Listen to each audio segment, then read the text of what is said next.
A homeless man stopped JD Vance on the street, asking for just $1. What happened next had the entire crowd completely stunned.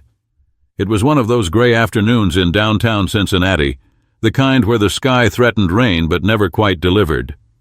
The air felt thick with the smell of damp pavement and fast food grease, a mix of the city's pulse and its quiet neglect. Pedestrians moved with the usual rhythm, some with purpose, some lost in their own world, and some, like JD Vance, caught somewhere in between. Vance walked at a steady pace, his hands tucked into the pockets of his jacket. Dressed casually, he didn't stand out much, just another man blending into the city. But even without the suit, people noticed him. A few stole glances, whispering to each other. Some recognized him from TV, others from the headlines.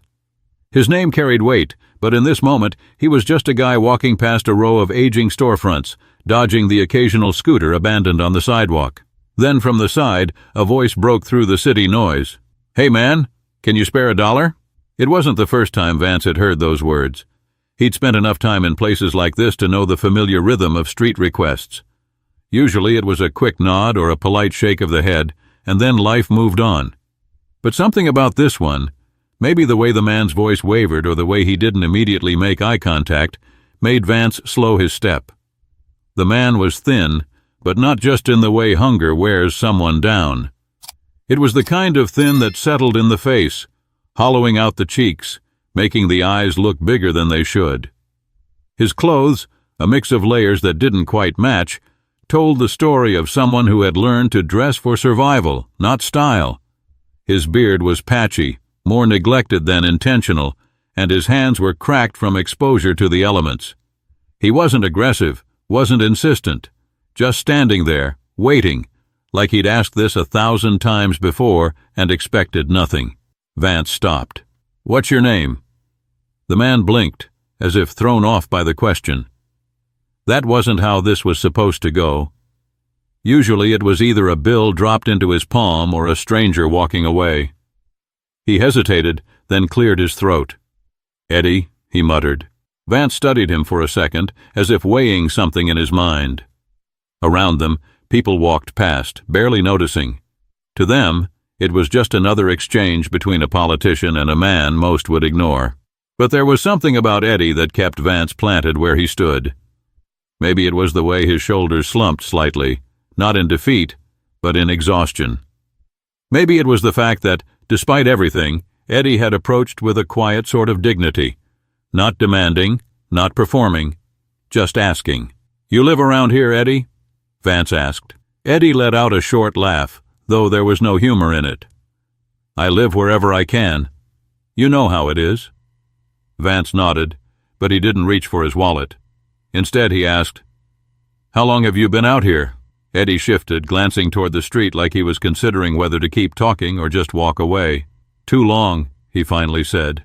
Vance exhaled, his breath visible in the cool air. He could feel eyes on him now. Someone had stopped nearby, maybe eavesdropping, maybe recording.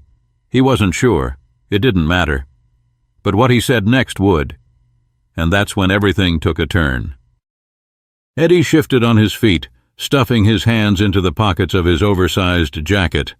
The fabric looked stiff from wear, its original color long faded into something between brown and gray.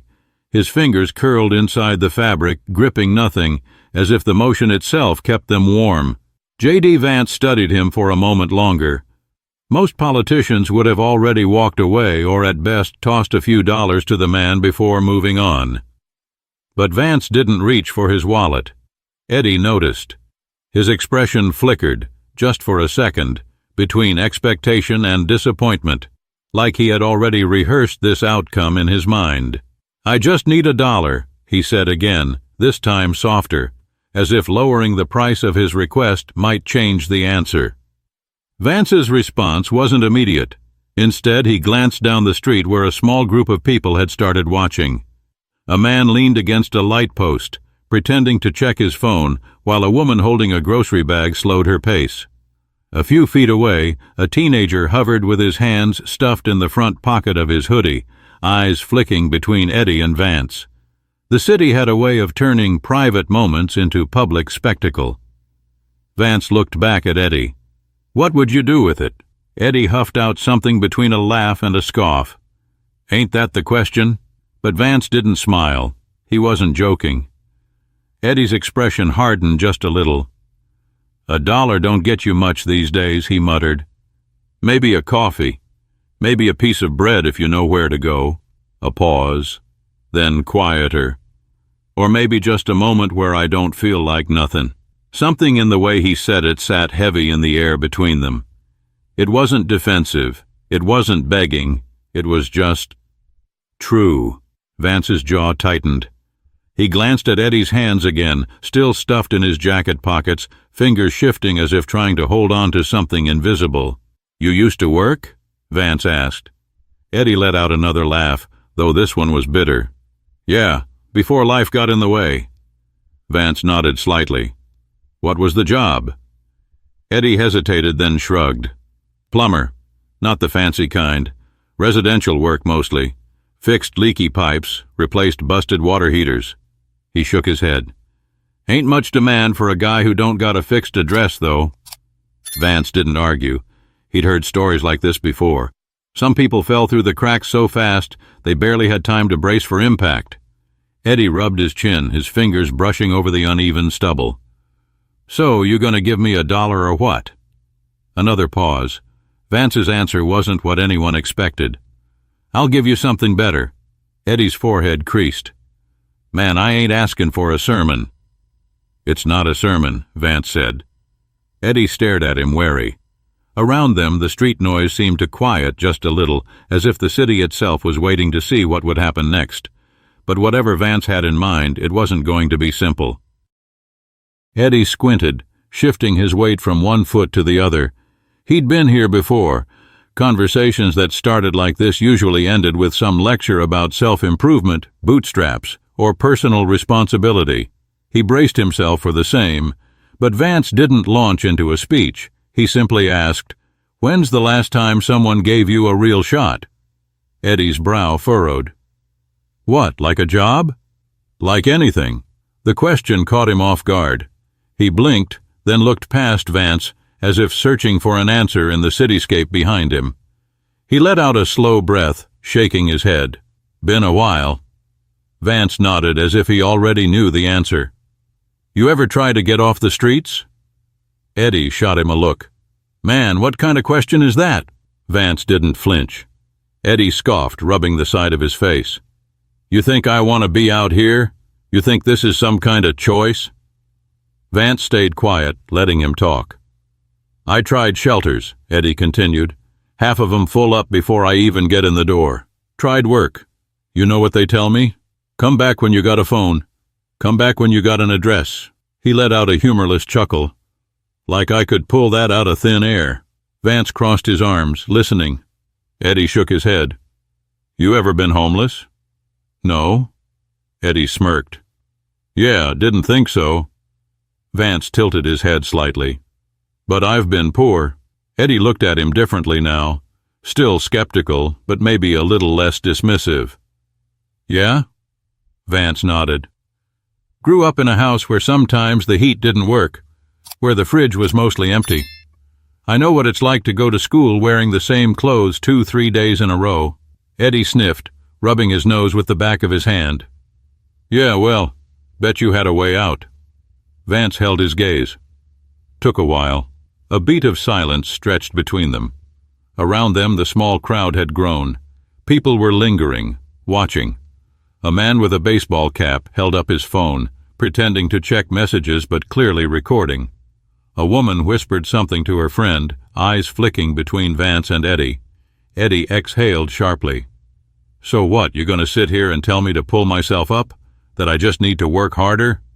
Vance shook his head. No. Eddie narrowed his eyes. Then what? Vance pulled something out of his jacket pocket.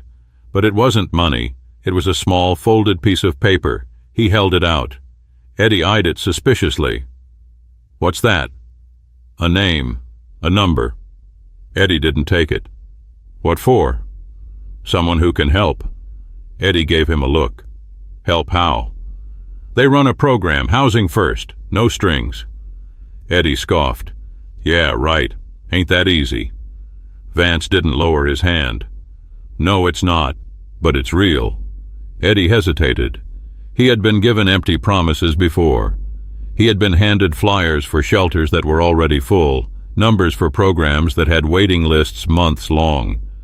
He wasn't sure if this was any different, but something about Vance's face, the way he wasn't smiling, wasn't trying to sell anything, made Eddie pause. "Why you doing this?" Eddie asked. Vance's answer was simple. "Because someone once did it for me." Eddie swallowed, eyes darting between Vance and the paper in his hand. But he wasn't the only one watching, and not everyone agreed with what was happening. Eddie stared at the folded paper in Vance's hand like it was a loaded question. He had seen handouts before, flyers for soup kitchens, worn-out business cards from social workers who never answered their phones, crumpled-up pamphlets from churches offering prayers instead of solutions. But something about this moment felt different. Eddie finally reached out and took the paper, but not without a skeptical glance. He unfolded it with rough fingers, his hands unsteady from the cold. The name written inside meant nothing to him. The number didn't either. It could have been real or it could have been another dead end. He exhaled sharply through his nose. "So that's it?" He looked up at Vance. "No dollar?" A few people in the small crowd scoffed. Someone muttered something under their breath. The man with the baseball cap adjusted his phone, still recording. Vance stayed calm. Would $1 really help?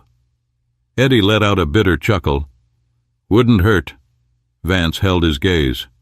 "Wouldn't change anything either." Eddie clenched his jaw. "Man, I ain't asking you to save me.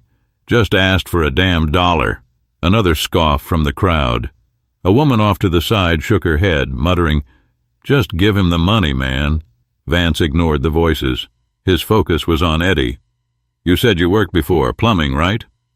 Eddie exhaled hard. "Yeah, what about it?" Vance pulled out his phone. "There's a guy I know, runs a contracting business out of Dayton. He's always looking for workers. He'll take a chance on people who need a second shot." Eddie squinted at him. "You serious?" Vance nodded. "I make the call. You show up. You work. You get paid. No games." The crowd stirred. The teenager in the hoodie whispered something to his friend. A man near the curb, who had been watching silently, shook his head and muttered, "Politicians, man, always a stunt." Eddie let out a dry laugh. "So let me get this straight. I ask for $1 and you trying to give me a job?" Vance's expression didn't change. "I'm trying to give you a way out." Eddie stared at him for a long moment. His grip tightened on the piece of paper. He could feel the weight of every eye on him, waiting to see what he'd say, waiting to see if he'd take the offer or tell Vance to go to hell. Someone in the crowd finally snapped. "This some kind of joke?" The voice came from a man in his 40s, standing near the curb with a canvas grocery bag slung over his arm. His face was lined with skepticism, his mouth curled in disbelief. "He didn't ask for a job interview," the man continued. "He asked for a damn $1. A cup of coffee. You really think a dude living on the streets can just show up to a job like that?" A few others murmured in agreement. Vance didn't look away from Eddie. "You tell me," he said. Eddie's mouth felt dry. His fingers twitched at his sides. He had been stuck in this life for so long, he wasn't sure if he even knew how to want something different anymore. The paper felt like it was burning a hole in his hand. And then he did something no one expected. Eddie's fingers curled around the paper like he was holding something fragile, something he wasn't sure belonged to him. His breath felt heavy in his chest. A job. A real shot. Not $1, not a pity-filled pat on the shoulder. Something bigger. And yet the weight of all the eyes on him made his skin itch. He could feel the judgment rolling off the people standing nearby, the ones who weren't homeless, who had homes to go back to, warm beds, and lives that didn't involve asking for loose change. "You gonna take it or what?" the man with the grocery bag challenged, his voice sharp with something between disbelief and irritation. Eddie shot him a glare. "What's it to you?" The man scoffed, shifting the weight of his bag. "What's it to me? I've seen guys like you 100 times. Always an excuse, always a reason why something ain't good enough." Eddie's jaw clenched.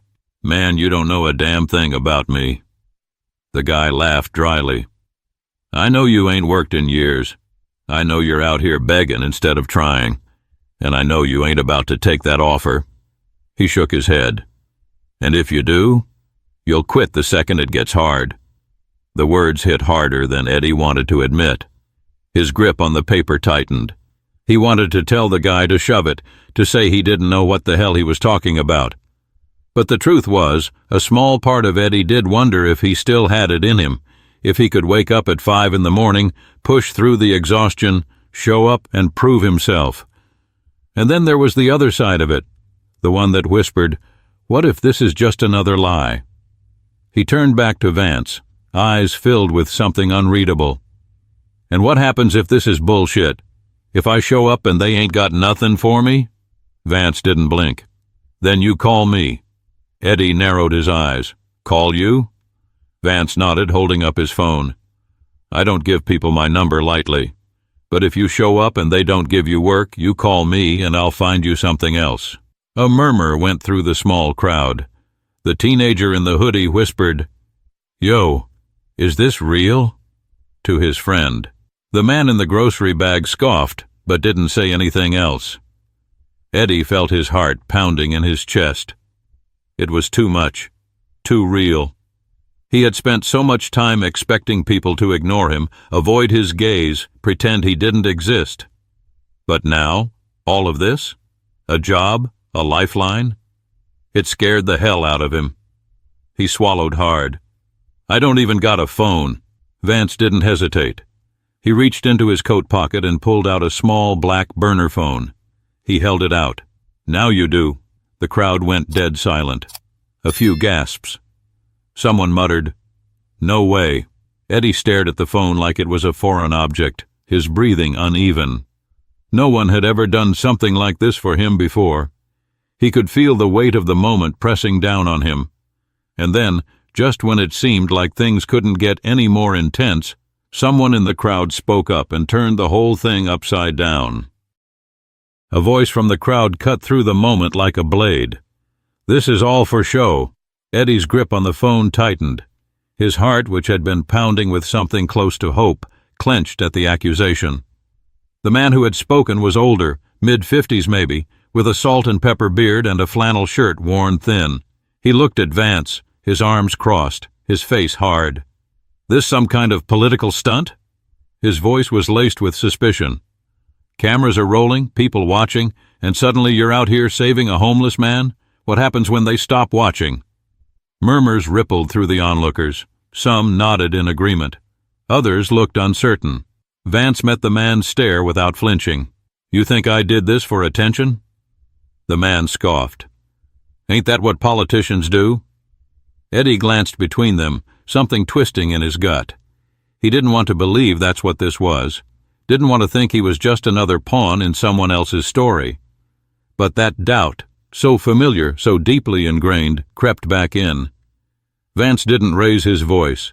He didn't defend himself with flashy words. He simply said, What I did today doesn't change just because people are watching.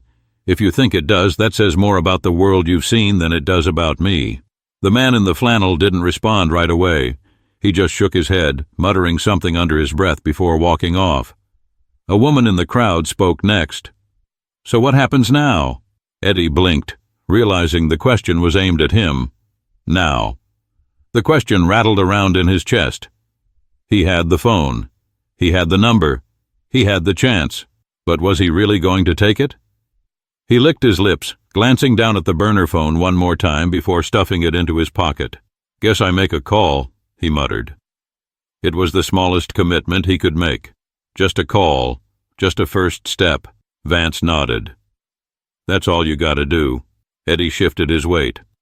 And if I screw it up? You try again. Eddie let out a slow breath. He didn't know if this would change his life. He didn't know if this was another false hope or the real thing. But for the first time in a long time, he had something. A name. A number. A phone. And maybe, just maybe, a second chance. Vance stepped back, giving him space. No pressure, no theatrics. Just a simple truth left hanging in the air. Somewhere in the crowd, a phone camera clicked off. A few people walked away, shaking their heads, still debating whether what they had just witnessed was real or not. But for Eddie, it didn't matter what they thought. This wasn't about them. It was about whether or not he was ready to fight for himself again. He took a deep breath, straightened his shoulders, and walked away, this time with something in his pocket that wasn't just another empty promise. Not every opportunity comes in the form we expect. Some don't come at all. But when they do, when someone reaches out and says, "I see you," the hardest part isn't taking the help. It's believing you deserve it. Maybe Eddie makes that call. Maybe he doesn't. But the lesson here isn't about a guaranteed outcome. It's about what happens when we stop assuming people are beyond saving and start treating them like they still matter. If this story made you think, share it. You never know who might need to hear it today. And if you've ever had a second chance, drop a comment below, because sometimes knowing someone else made it through is all the hope a person needs. Make sure you're subscribed for more stories that challenge the way we see the world.